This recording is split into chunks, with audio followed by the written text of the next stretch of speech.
നമസ്കാരം. കോതമംഗലം വിദ്യാഭ്യാസ ഉപജില്ലാ വിദ്യാരംഗം Kalasahithyavedi സർഗോത്സവം 2025 Pallarimangalam vocational higher secondary സ്കൂളിൽ നടന്നു.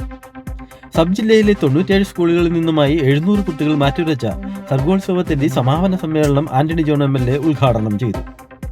ജില്ലാ പഞ്ചായത്ത് അംഗം റാണിക്കുട്ടി ജോർജ് അധ്യക്ഷയായി. പല്ലാരിമംഗലം പഞ്ചായത്ത് പ്രസിഡന്റ് ഹദീജ മുഹമ്മദ് മുഖ്യപ്രഭാഷണം നടത്തി. Vice president OE Abbas school magazine പ്രകാശനം ചെയ്തു.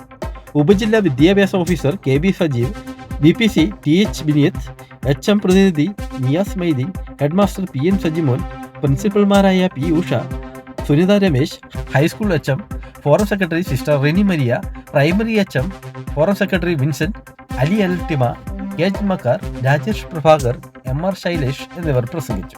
അതിലേറെ പ്രാധാന്യം കൊടുത്തുകൊണ്ട് തന്നെയാണ് പാഠ്യേതര പ്രവർത്തനങ്ങൾ നമ്മൾ സംഘടിപ്പിക്കുന്നത്.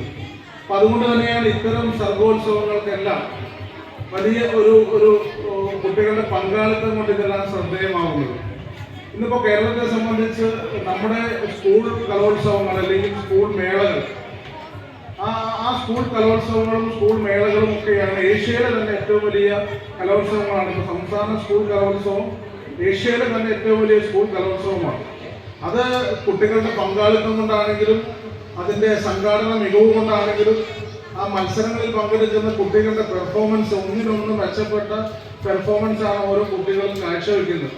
അപ്പം അതുകൊണ്ട് തന്നെ അത്തരത്തിലുള്ള സ്കൂൾ മേളകൾക്കും സ്കൂൾ കലോത്സവങ്ങൾക്കുമൊക്കെ കേരളം ഇന്നും വലിയ പ്രാധാന്യമാണ് കൊടുത്തിട്ടുള്ളത്. അത് പലപ്പോഴും കേവലം ഒരു കലോത്സവങ്ങൾ എന്ന് പറയുമ്പോൾ